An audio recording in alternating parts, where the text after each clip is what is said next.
I am so very excited to be moderating this panel and discussion on circular strategies for Canada's urban future. I'm Tima Bansal, a professor at the Ivey Business School and leader of Innovation North. We aim to find systemic solutions to some of the most intractable business and societal challenges. The built environment is one of those challenges. The built environment includes buildings, roads, hospitals, and municipal services. It helps us live well and thrive, and yet it consumes a vast amount of natural resources and creates enormous waste and greenhouse gases. This is because the built environment works on a take, make, waste linear economy. We can reduce these impacts by making the built environment more circular, which will be good for people, business, and the planet. Before we start the discussion, I'd love to hear your thoughts on a poll question. Please answer the question that you see on the screen. On a scale of 1 to 5, how informed are you about the circular built environment, where 1 is very little and 5 is a whole lot?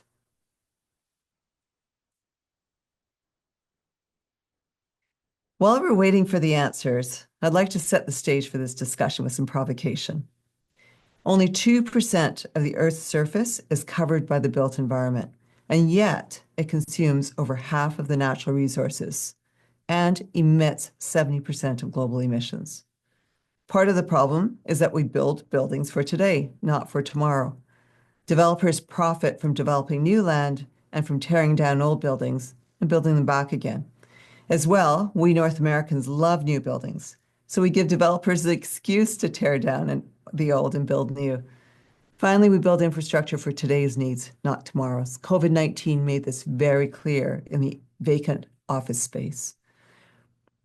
We engineer buildings for 500 years, but we only keep them for 50. We do not design for tomorrow. We need to tackle these issues urgently now. By 2050, over 80% of all infrastructure will be in place. And so to answer our poll questions, I don't have the answer to the questions now. Here we go.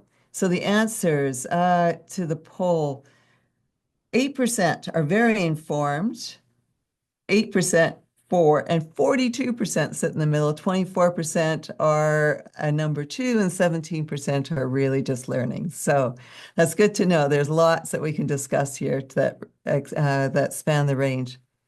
I am so excited to introduce our panel. The panel offers diverse and important perspectives of the built environment. Their formal bios are on the site, on the website, and we'll post the link in the chat. I want to introduce them briefly here. Hazel Sutton is the Senior Director of Sustainability at JLL Canada. JLL is one of the world's largest property managers among many other building activities. Enlai Hooi is the Head of Innovation at Schmidt Hammer Lassen Architects. He is an architect and industrial engineer who is internationally recognized for being at the forefront of industrial design for circularity. And Dave Messer is the director of the Climate Smarts Building Alliance, which involves real estate developers, architects, and financiers to build for the future. I will move on to then the very first question, which is what I'd love to hear from each of you. What does a circular built environment mean for you? So we can maybe start with Hazel. Absolutely. Hi, everybody. Thank you so much, Tima, for having me, and it's great to be on this panel. So for me, circular economy, it's a paradigm that really unites under a common purpose a lot of objectives that we have to address urgently. So decarbonization, biodiversity, soil health, water justice. These are all topics that are pressing. And really, when you come down to the principles of circular economy, working for a regenerative future, we're hitting all of these aspects. We're able to actually address quite a lot of these issues at the same time if we were able to embody and embed circular economy principles within the work that we do on a day-to-day basis. It's very personal to me because it effectively pivoted my career. I was pursuing a neuroscience degree and was going to be a speech language therapist when I read Cradle to Cradle by Michael Brongart and William McDonough. This is a preface to circular economy, and it honestly just completely pivoted the way that I thought of everything. I had previously been somebody who was very irritated with my fellow McGill students who couldn't properly recycle in the food court, and then realized just how much deeper this goes, and how if we really step back and look at the way that we designed in the first place, it's going to change our relationship with nature. It's going to change the way that we look at our natural systems and the importance of keeping those intact. And so I then moved into environmental studies, and have now been in the green building world for 12 years. So it is effectively, I would say, my favorite topic when it comes to sustainability. So really happy to be here. Thank you. Thanks, Hazel. I really like the personal story. And I did have a student run up to me about 15 years ago with Cradle to Cradle and say, you've got to read this. So I know how powerful the book was. Enlai, how do you define Yeah. circularity? Well, I mean, I'm so glad that Hazel preceded me in this discussion because I was worried about my giving my answer. I would say that perhaps just to leverage or continue Hazel's introduction, we might say that to all intents and purposes, we are living in a closed system, but we don't act like it. So it's simply the recognition that there is the whole concept of waste is a kind of ridiculous thing that we shouldn't be abiding by, because we in a closed system, where does waste go?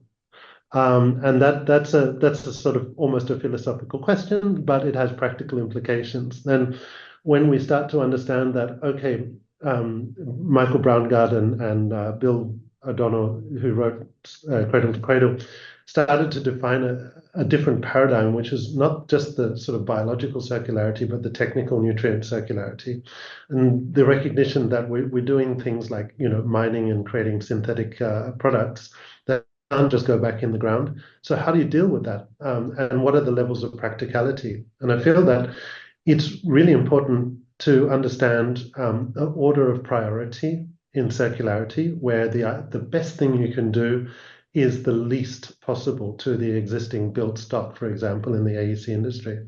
So, trying to reorganize around the building or the products that you have, trying to transform before you take the components and use them elsewhere, trying to take the components before you recycle, trying to recycle before you downcycle. So this order of priority, I think, is something that we have to bear in mind, and not just rely on the idea that just because we put something in the recycling bin that we're doing something good. And there is a difference between circularity and regenerative, behavior. And circularity still exists within the sustainability scope rather than the regenerative scope. Understanding that regeneration is painfully difficult to do in the technosphere. So I'll pass it on to David. I'm sure he has further comments. David.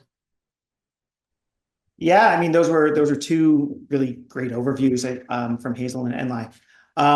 I come from a bit of a weird perspective, because in my last job, I was leading a lot of circular food economy work with the City of Guelph and County Wellington, and working with lots of circular startups in food, but then also built environment. And now I'm, very much in the building space.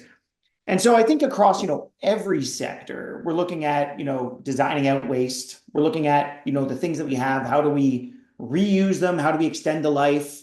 And then, when we can't do those two things, how do we revalorize waste? And, I think to Enlai's point, recycle, upcycle, as opposed to downcycling wherever possible. And so, the circular metaphor, I think, is a really useful way, especially for, kind of systems thinkers, to look at how we can redesign an economy that kind of came together ad hoc over centuries in this very wasteful, cost-focused paradigm to be regenerative. I think one of the things when we think about the building sector specifically, as I've kind of picked up, since transitioning into it, is it's an extremely split value chain with a lot of different interests. There's, owners, designers, engineers, contractors, subs, there's operators like JLL. And then when you get down to thinking about materials, there's, suppliers and manufacturers, and everyone's making their own decisions in how things work. And I think a lot of circular practices have existed for a long time in the building sector, based on economics where it makes sense, recycling metals or what have you. But I think, a lot of these conversations, we need to also think about the big paradigm, I'd argue, in the building sector now is really around embodied carbon. And that's where, a lot of the regulations are moving into, certainly Toronto, Vancouver, federal government procurement, the building code in 2030. It's going to focus on embodied carbon. And, circularity is a strong element of that and a great contributor to that, but it's also not necessarily that. And so I think we should, as we think about circular practices, be wary of being imprecise, because we're talking about 3 or 4 different things that can be distinct, and trying to unify a little bit around carbon, because I think that's one of the dominant trends that's driving it right now. And really, to the regenerative piece, think about, how can we move from a situation where buildings add carbon to the atmosphere to a place where making buildings increasingly carbon sinks, where we're capturing carbon and reducing and making them regenerative. Wow, those are really fulsome responses, and I appreciate really bringing to light the importance of ideally not building at all, or keeping buildings in place for as long as possible. But then if we do, that the whole scope of possibilities is either adapting the buildings, or if we do tear down the buildings, that we make sure that we use those materials again, either by upcycling and, in the worst case, recycling. So I recognize that spectrum that you're talking about. But there's also 3 ways to think about circularity, and this is how I'd like to frame the next part of the discussion. One is about designing new buildings, which is a greenfield approach. It's about renovating existing buildings. And then the third one is, what about the materials that we take off? So if we segment the conversation in those 3 ways, I'd like to start with Enlai then, and say, what are some of the attributes, Enlai, of buildings that are originally designed for circularity in mind? Well, I mean, it's interesting because you get different examples in different eras of change of purpose of building and adaptation of buildings that aren't specifically themselves designed to be circular. So you take churches that turn into nightclubs, Roman buildings that have been repurposed for centuries, etc. So there is something perhaps to learn from that, in that you can take the level of circularity and future adaptation as operating on different levels. So one is the spatial level. Is the space itself generous enough, to use a kind of a loose term, is it generous enough to house many different activities over its lifetime? And then you're talking about things like floor to ceiling heights, about the building depth, about how circulation operates, about the sort of quality of construction and the materials that it takes.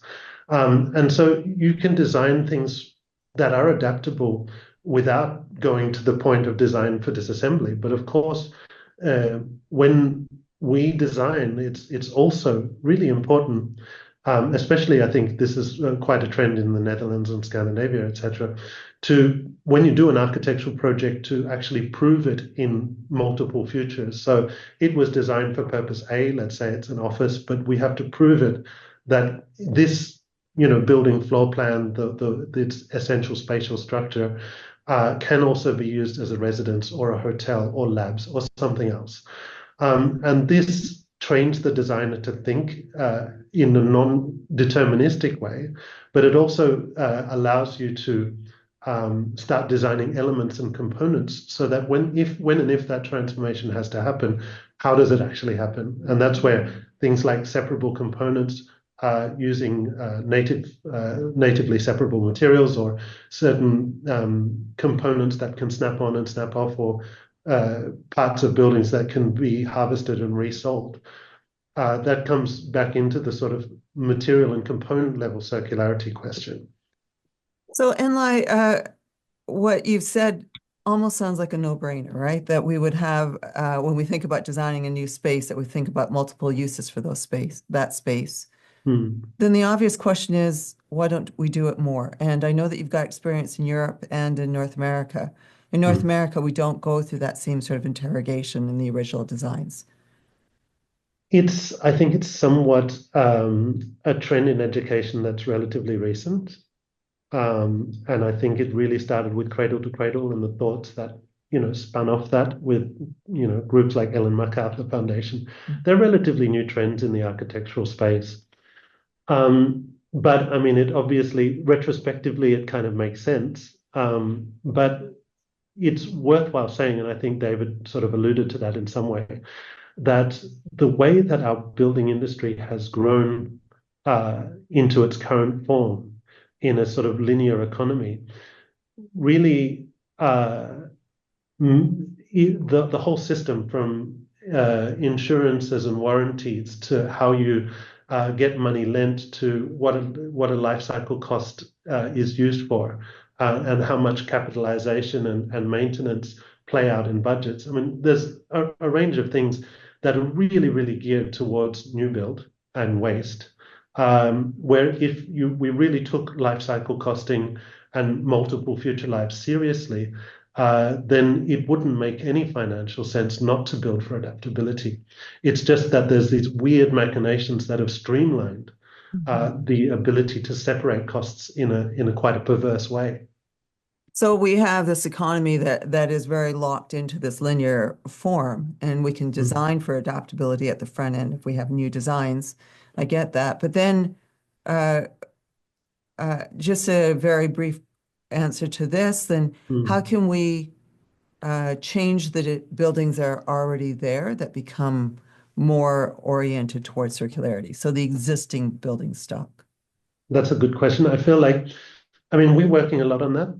And one thing that sticks out to me, which is, I feel, really interesting, is that it's very rare for an architect to be called into a project before the decision whether to demolish or save a building is even made. Like, usually that happens before the brief even comes out. And part of an architectural process or a feasibility study should start with, okay, what's the value of the asset? And the value of the asset then can be built into a workflow where you say, okay, well, let's go in and scan the asset. Let's go in and test what there is there. Let's go and evaluate the carbon load of the materials that exist. Let's go and evaluate which pieces can be moved and reused and redesigned around. None of that really happens in the context that we're talking about. And it should be the basis of a feasibility study, and design should be the basis of a feasibility study.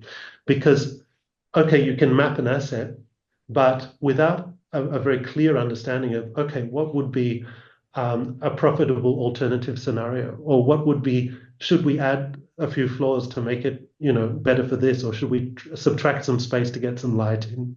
All of these other questions, they're actually design questions which require models. And so feasibility studies that ignore design models are actually short-selling the owner, they're short-selling the environment and anybody who's invested in it in the first place. So I feel that this level of analysis doesn't exist and needs to. The obvious reaction that people will say when we say hire an architect is, oh, that costs money, or industrial designer. You're saying that hiring an architect or industrial designer, when we're looking at changing a building, actually will save us money in the end and open up a new set of possibilities. Hazel, then you are working in an organization that supports property developers, tenants. Tell me some of your experiences with circularity, especially given that you work in a place where buildings are already built. Yeah, absolutely. And I think it becomes a really interesting space because the day-to-day of a building is to try to, to provide the services that it's intended to during that conceived life cycle of that particular building. Let's say it's an office building that is wholly in its life cycle of being an office building and is meeting the brief currently of being an office building. And so to maintain the building as much as we possibly can, to make sure that we don't have to bring large repairs to it over time. You're constantly upgrading certain components of the building. You are doing major repairs, like replacing your HVAC, let's say. You're gonna have to break some tiles, take down some walls. There's gonna be some construction there. So there's decisions you can make in terms of the materials you choose. There's also going to be minor repairs, like, there's a hole in the wall, you got to fix that. What materials do you choose? A really big component, a really huge opportunity in buildings that happens constantly is the tenant fit out. So when a tenant comes into a building, they have their own specifications. They're a dentist office, they're a lawyer's office, they're a consulting group. They'll have different needs for how they need their office to be oriented, where they need the walls, kind of panels, kind of electrical systems they need, kind of lighting fixtures they might want. Do they need 2 kitchens, 1 kitchen? Do you need to remove a kitchen? There's a lot of decisions that have to go into fitting out this space. And every single time a tenant comes in, those decisions are made, new materials are brought in, old materials are taken out because they didn't meet the needs of the current tenant. So being able to be in that conversation at the beginning of understanding, okay, what is it that we have in place? What can we keep? What is it that you need? Can we make whatever you need be modular so that we can change that over time if we need to shift the walls because a new tenant comes in, to avoid using those raw resources every single time and every single one of those conversations. It's by far the easiest thing to do, just to have a whole new build out. But the embodied carbon about that is huge. And so we have a fantastic example of a really great tenant fit out that was done by JLL in the UK. So in the London office, Canary Wharf, they built out a whole new space, and this was to be a bit of a temporary. Sorry, this was a bit of a temporary space because they were going to be bringing together everybody into a different office in a few years to come. But in the meantime, they needed a space for everybody. But they knew that they didn't want to build everything out new, so they really focused on circularity in the components that they brought in. So they prioritized reuse wherever they could, refurbishment, only brought in new products wherever they needed to. 75% of the furniture is made from reused or remanufactured materials. The acoustic panels are from recycled natural materials. They've rehomed a ton of equipment as well, either in other JLL offices or in schools. Selected finishes that could be disassembled. They were able to achieve, I think, a 42% reduction in the embodied carbon versus a new tenant fit out. But that took a lot of work. It was a dedicated team that had a dedicated specialist in sustainability and circularity to sort of supervise and make sure that all the right decisions, all the right people, the right partnerships were part of those conversations. But it is possible, and this is something that we're using as a bit of a model to understand how can we get into those conversations to make sure with tenants, with the construction services crew, to make sure that these conversations are happening, because tenant fit outs are happening all the time. And if we're not careful, this could be a huge load that we're not necessarily counting towards the embodied carbon of the building, because it's a construction project. So it falls in this bit of a gray space. So whether or not you include it in your diversion rate or not. But it's this huge opportunity. So for us, I find this to be a really interesting space. I'm actually fascinated with the example that you showed, because it shows what could be possible, and it's consistent with what Enlai said, is bring in the people who know something about circularity at the time the decisions are being made. But then it begs the question is, why did it happen in Canary Wharf and it doesn't happen elsewhere? So what is the resistance that you feel there, that you experience with the developers or the building managers? Yeah, it's interesting because, like, at the end of the day, you say with the principles of circular economy, what kind of benefits you're going to get out of it. Why would you say no to this? Of course, everybody wants to pursue and achieve these objectives. But yes, no, when the rubber hits the road and you need to find the right contractor that has the experience to run this, when you need to have a dedicated specialist on your team for such a large project as this, for example.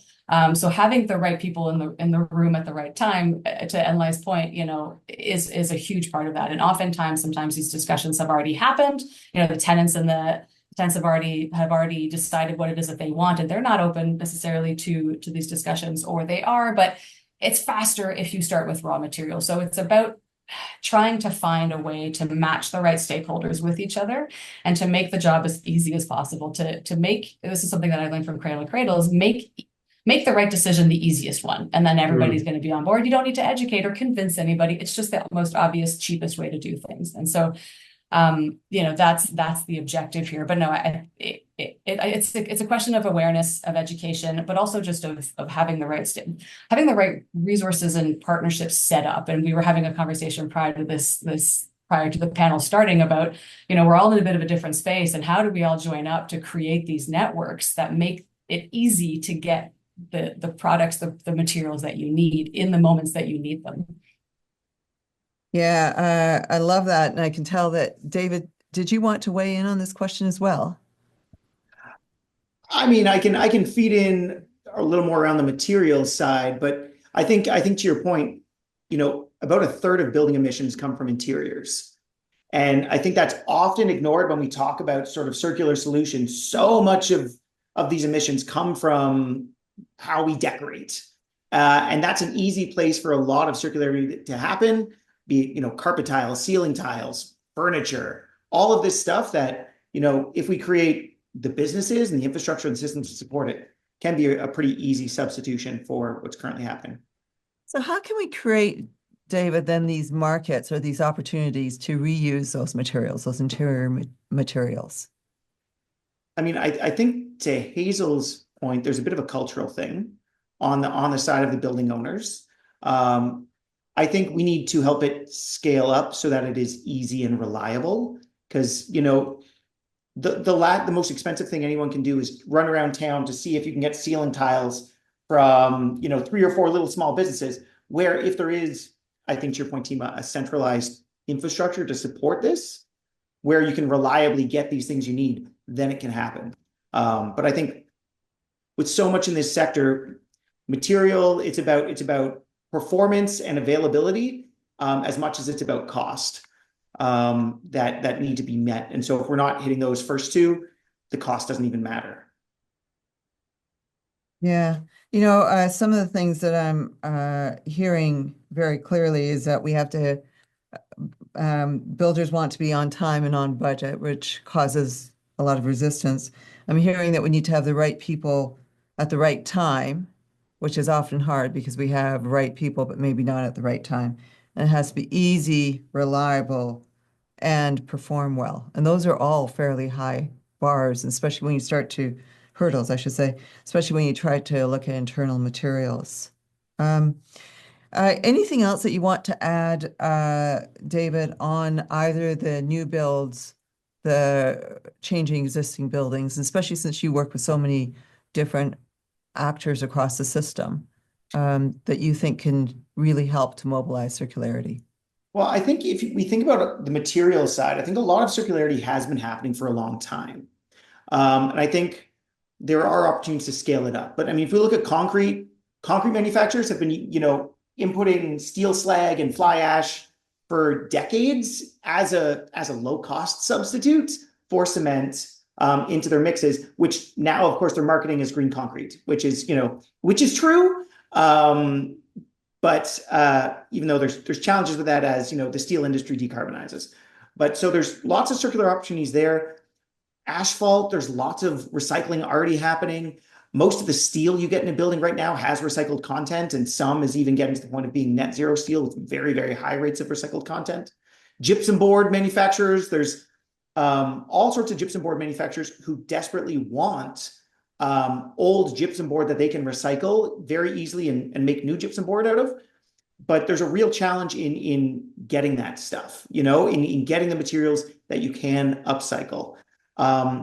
And I think just the point here, when we think about some of this stuff, I think there's a big difference when we talk about circularity, talking about structural materials, where there's lots of challenges versus lower risk opportunities like finishes, like interiors, where we can find ways for circularity to go at a much lower risk to everyone involved.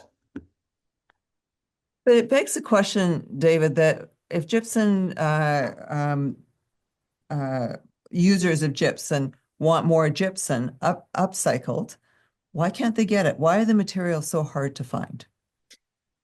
Well, if you think about, a small renovation site, for example, or a home building site, anything that falls sort of below a threshold in the building code, you don't need to source separate your materials. And so if you throw a piece of drywall into a giant dumpster with other stuff, it's getting smashed and gone forever, right?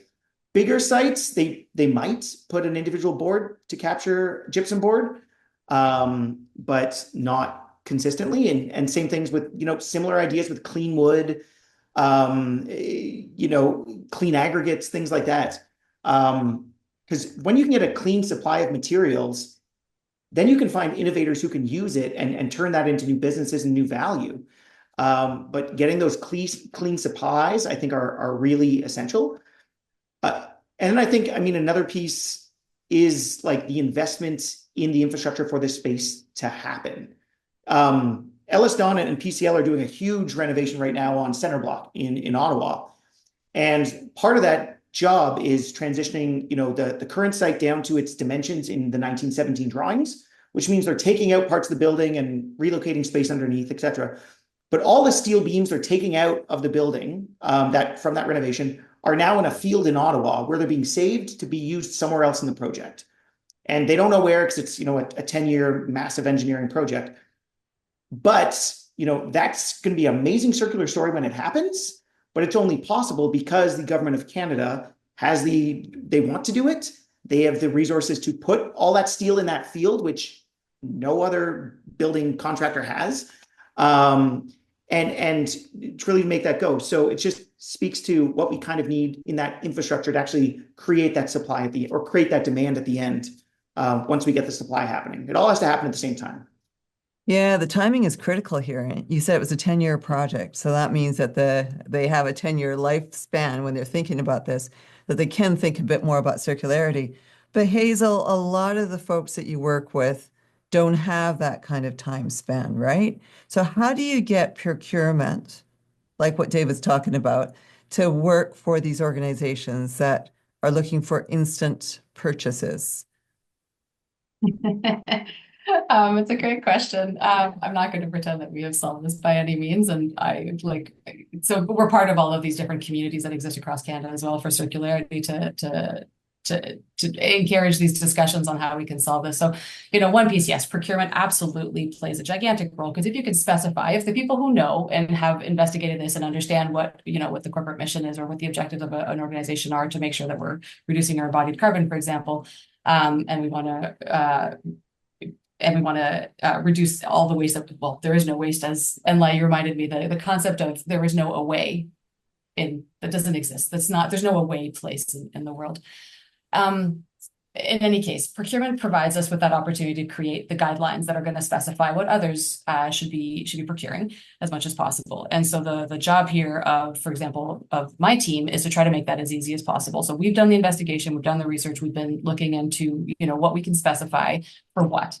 For which type of product. And so we've created circular economy procurement guides, or environmental, social, and circular procurement guides, or standards, I should say, that apply across the board to our organization in Canada. And we've embedded those to try to sort of take off, property teams have so much on the go. They have so many priorities in a given day. There's a flood in the bathroom, there's a tenant that's too hot. There's always something that they have to deal with. And so we want to make this as easy as possible for them. So we've embedded the ESG, these circularity criteria, into our national procurement framework. So we're a large enough company. We go national when it comes to some pretty large projects for our clients, and so HVAC services, janitorial, snow and ice removal, and within that we've embedded our ESG criteria to make sure that systematically we're evaluating our suppliers on the products that they're using, the materials that they're using, the method with which they are approaching the work that they are doing to try to reduce as much as possible the use of new materials and reuse and use materials that would fit within the circular procurement framework. Circular framework of disassembly, recycled materials, made with renewable energy, et cetera. So those evaluation criteria are part of the systematic framework. However, I will say, that's not necessarily going to be the final decision maker, right? So now we know where these suppliers sit on these questions. When it comes down to, and we had this conversation earlier as well, does it come down to cost will play a huge role. And so now we're starting to understand what kind of price premium, if there is a price premium, the suppliers that match our criteria are coming back with. And then it becomes a responsibility to go back to our clients and say, are you interested in this higher cost? However, these will be the objectives that we can deliver with this. This is what we're going to be able to achieve by working with this supplier. So those are conversations that are happening now. And then that's on the national procurement framework. And that way it's just part of the process, the go-to systematic approach. And I think we can be really powerful in that approach because it makes the suppliers know now that we're asking these questions. And so hopefully that means that they're also investigating how they can keep improving on the work that they're doing. And coming back to us and saying, hey, what exactly are you looking for when you're asking for this question? Where would you like us to go? And maybe we can, get there together. And then on the piece with, so that's one side. And then the other side, though, is the day-to-day. So these consumable products that we know property teams need to consume on let's say paper towels, toilet paper. Those aren't building materials, but let's say, for a minor repair, you've got, you have to fix that right away. You don't have time to create a big project out of it, create a project management team, a construction should be working with to meet to meet what our objectives face. And so that's an area that we're working in. And what I would love for us to do, and I was speaking about this earlier as well, is I would love like a Rolodex of all the different suppliers that we know that we can work with, who's going to be the cement patch-up person, who's going to be the drywall patch-up person, so that it's an easy choice for our property teams, that they can just call it up. They know that this person can just manage the work, that they'll separate their waste at the end of it, that they will use products that have all of these characteristics within them, but make it be an easy decision. So it's not one more large task that they have to undertake, because my team and I can't be in every single one of those decisions. It would be somebody's full-time job. And so that's the next frontier that we're trying to solve. Identify the vendors that really do have these special qualities that can keep the materials in use longer. So yeah, I really like that. And then I want to go to Enlai, that you have talked also about some of the really cool stuff that you're doing with technology. Maybe you can tell us about how that's really helping to move the needle forward on circularity. Yeah, okay. I mean, I think it sort of neatly folds into Hazel's described situation, and maybe it's a sort of leverage on what David was saying as well. And also, I'm aware, of course, that we're speaking at a business school, and so I mean, the audience is probably asking themselves, okay, so what's our agency? What are we going to do about it? And I think actually, the way that we're dealing with technologies has quite a significant impact. And what we're seeing in Scandinavia, the Benelux region, like Netherlands, Belgium, etc., it's never going to be as good as we wanted, but it is quite advanced in the sense that there is an ecosystem of support for precisely what Hazel's talking about. Like in London or in Scandinavia, you've got an ecosystem to support the not the demolition, but the deconstruction of doors, lighting fixtures, acoustic things like glass walls, etc. People who will store, put a material passport on an existing thing, revalidate them for warranties, have examples that are fire tested, all of the things that you might want for a refit or even a new construction. These things are coming out into the market, and we're working very closely with material mappers and material supply marketplaces, where if you're in Hazel's role or the facilities manager's role, there's actually the Refidex, and it's digital, and you can say, this is my space, and essentially there'll be organizations and groups of people operating on a business level, not an NGO level, saying, yes, we can supply it, give us 2 months, we know where we're going to get it from, because it's coming out of existing buildings that are being dismantled or selectively deconstructed.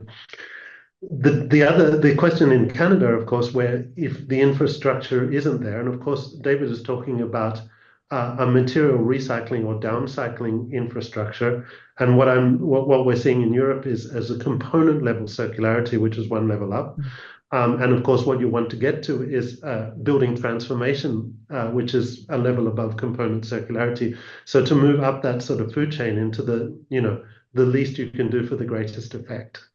I'm sorry, and can you just tell me what you mean by building transformation? Oh, meaning the change of one purpose to another. So say, for example, you've got an office crisis in many parts of America and Canada, US and Canada, like, Calgary's experienced it. It's happening in Toronto and Vancouver. There's certain other cities in Ontario. And you have this situation where there's what you might call stranded assets, which means things that are unlikely to be rented in the foreseeable future. What are you going to do with it if you don't demolish it? And so we're developing a piece of an AI tool, if you like, that will scan a model of a building for alternative uses, and that will check things like zoning and building codes, but it'll also check certain architectural quality factors like daylight penetration, views, planning depth, escape routes, etc., so that you can say, okay, if the building doesn't know what it needs to be in future, what could it possibly be? And you can run different models against it really, really quickly. But another thing that we've done, perhaps that's more suited to the sort of tenant refit scenario, is that everybody, in a business case level, wants to move things off the capital expense. And so there's a huge opportunity there for things. We've done a project for a Swedish client, all commercial, and they want to have an external agency be the owners of all the partition walls, all of the glass things, the lighting, the ceiling tiles, the raised floor, and because they want to have some sort of aesthetic control and facilities management control over what the hell these clients, these new tenants are doing. And they walk in and they've gone, oh, you ruined my building. This is disgusting. And what they want to see is a situation where 80% of what's supplied for the new tenant is actually off their list of reusable parts. They have their own business case that will support the idea that actually renting over time is a better business case for them, but it's also better as a leasehold for the tenants who themselves expand and contract and don't want this capital expenditure to be less tax deductible, if you like, than something that they rent. So there are business cases for good entrepreneurs out there, and I hope they're on this call. I hope so too. And what I loved about what you've said is that there are technological solutions so that not only in terms of design, but also in terms of information that can be provided and matchmaking. But then what you've just offered is a way that we can talk about the ownership of the materials. So Yeah, it it becomes brings more of a financing issue. And so I want to move to David.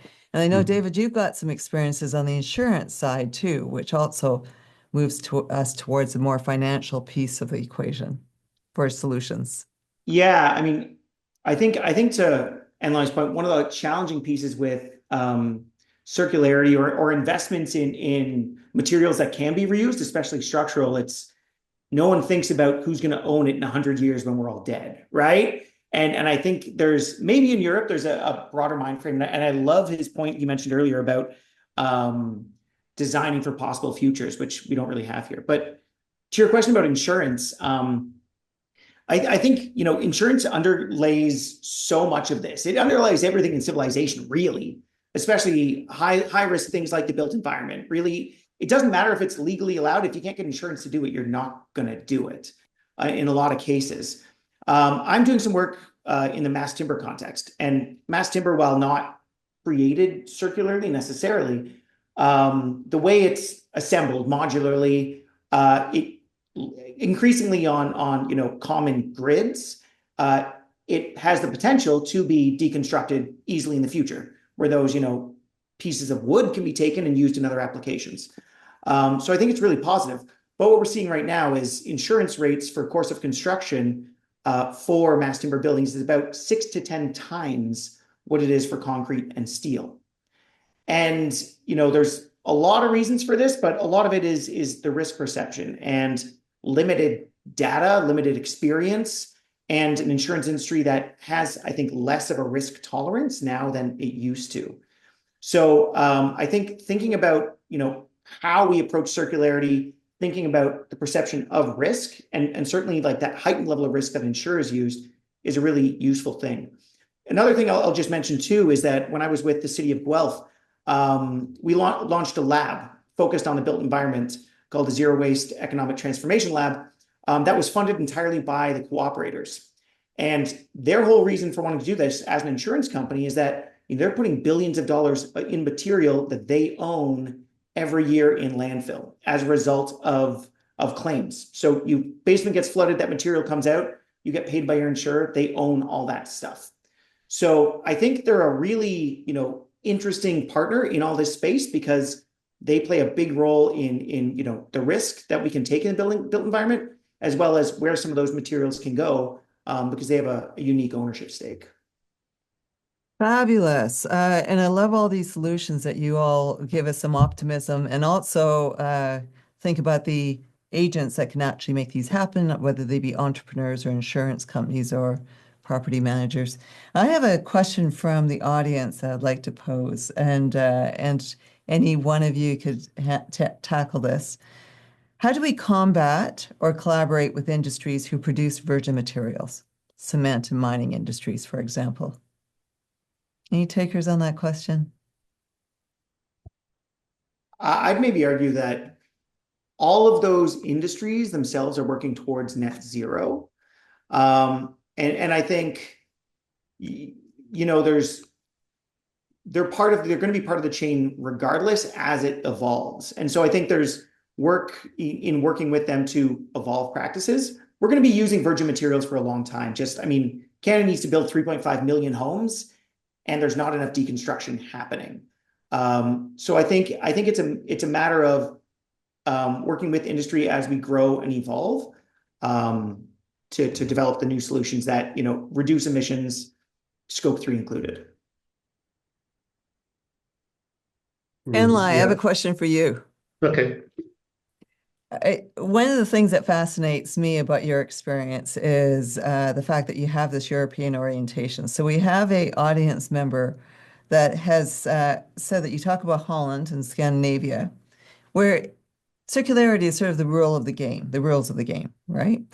And so it's set into laws, processes, procedures, and it doesn't require changes in mindsets. So this person in the Q&A says, I fear that by the time those mindsets and psyches can overcome resistance and inertia that's out there, the world would deteriorate to a point of no return. You cannot hold a gun to force people to change their mindsets. Is there a way to change mindsets? How do we do it? Honestly, and actually starting with the premise that Europeans are different from North Americans in some way. I don't really think that they are. And I think, we can't overestimate how advanced Europeans really are. It's only, all I'm saying is that it's a rapidly developing space. I wouldn't say that the average European is a very circular-minded person. So I do have precisely the same fear as the audience member. I mean, the change is currently too slow. And I don't have the personal faith in many of the virgin material suppliers that maybe David is alluding to.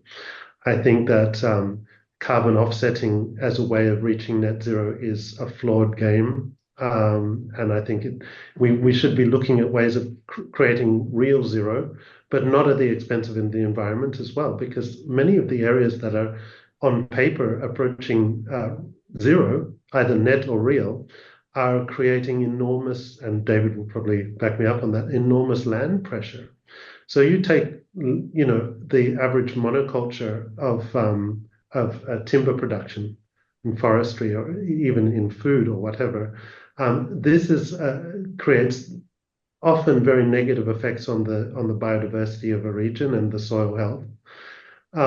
You take any mining situation, you take anything where, yes, you can even achieve sort of some level of sustainability on a carbon level and still, go to hell in a handbasket and ruin the world's biology, which is the only safeguard for our climate and our health. So it's not a game that's being solved very well or very quickly. In terms of changing mindsets, what I'm sort of like grateful for is that in the political sphere, these messages seem to start rolling in. And once things are politically sensitive, meaning that it goes from activism to politics and politics to the activities of the industry, I think that's immensely powerful. And it is changing palpably over a period of years. You feel despondent and think, fuck, nothing has changed in the last year. But if you look back 15 years, quite a bit has changed. And I can only hope to say that people need to be activistic, not just as humans, like on the street, but within their professional role. You have to be activistic within your industry. If you don't use your professional voice to change the rules of the game, politics, your clients, etc., then the change will definitely be too slow, and we will definitely suffer in future generations. I loved your example, though, at Enlai at the very beginning, that we need more nightclubs in churches, renovated churches. And in some ways, having these pilots that really illustrate the possibilities is one Yeah, way of you should creating that dance your way societal to change. salvation. That's a very good ambition. Here's another question that I think is one that I think is really important to think about is the importance of the financial sector and once again in broad terms. So we talked about insurance already. We've talked about owners of capital, but what can the finance sector do to help unlock circularity? Do you have any other additional ideas? I mean, this is very general, but I think it's also very poignant in that all finance operates on models, right? We don't really do anything with our money in the finance sector without a series of models that we subscribe to. It's really interesting because a lot of these models of construction are already flawed, right? They're already producing bad outcomes financially. So if you look at the rising cost of material because of logistics and scarcity, if you're looking at the predictability of interest rates, all sorts of things, labor market, etc., big environmental pressures are putting enormous amount of stress on models that are currently not performing. So really the question is, how do we reevaluate? How does reality bite back? And how do you understand reality of material scarcity, of climate change, of risk, and bring it down to the next level of analysis? So what we're trying to do is both on the construction side and on the analysis side, reduce the risk for the contractor. How do you analyze for retrofits or construction or adaptive transformation in a way that allows the person actually building it to narrow the risk margin and produce a better tender? How do you look at the way in which return on investment is modeled so that it's not just, this program in this location times this many square meters? You can model on different things like design qualities. You can model on a long-term LCC. You can model on the value of growing a forest in the courtyard instead of paving it in concrete. And these models are grossly understudied in the building industry. I agree with you that the finance modeling tends to be fairly narrow, and we all tend to do the same thing. David, I'd love to hear. Yeah. Yeah, it's just I think an important thing in the Canadian context is a sustainable finance taxonomy. So I work with RBC, and RBC has a commitment to $500 billion in sustainable finance by 2025. And so, there's capital that they want to put out into projects, but they need to be able to justify that financing, right? And Canada has been struggling to finalize a sustainable finance taxonomy, which I think is limiting the amount of international capital that can come in here and help with this. So I think there's a bunch of things in the system that kind of have to come together. But I think also just with this space, as much as there's financing in Canada from banks, from the Canadian Infrastructure Bank and others, Sofiac and many others that are coming to some of these projects, be they building retrofits for carbon or circular repurposing. But I think in many cases, there's regulations that also make it challenging. That just back to Enlai's point on government and leadership. Toronto, for instance, has regulations that for every square foot of office space that is lost for another purpose, it has to be replaced somewhere else, which makes no sense right now, which means none of those office buildings in Toronto are able to be converted to residential uses until that changes. And similarly with, limitations on how recycled aggregate can be used in roads. And there's municipalities looking at this for sure, but some of those regulations inside government need to, I think, to change as well to Fabulous. Hazel, I'm going to give you the last word on this, and then we're going to have to wrap up. Yeah, I think it's really to build on David's point as well in terms of the standardizing the taxonomy of the model. And so, we've established how property teams will, how they make sure that the return on investment, what are the calculations that go into that, to make sure that makes sense. That's been well established. There's a standardized system that they follow. They know exactly what they need to be reporting on, and that is not the case with for example, decarbonization projects. And so I think there's a nice parallel here in terms of how do you justify a project that does carry heavier costs, but when you look at the life cycle costs of it, it obviously makes a lot of economic sense, but you're not used to looking at life cycle costs. People that are running the models aren't necessarily used to looking at it that way either. And so, these different standards like the task force on climate-related disclosures, task force on nature-related disclosures, these are helping to standardize the approaches because all of these different owners of buildings want to do this, but everybody's sort of inventing their own methods, their own models. And so if coming together on that standardized approach for how we can all describe what the benefits are, see what that value is of the investment, and then have that be understood by those who would back the investment as well. It's a big lift, but I think those conversations are solidly underway, which is very exciting. So otherwise, we're not speaking the same language. Yeah, if we value everything through a very narrow lens of square footage and of a short-term return, then we will never get to circularity. So I think exactly what you're saying, Hazel.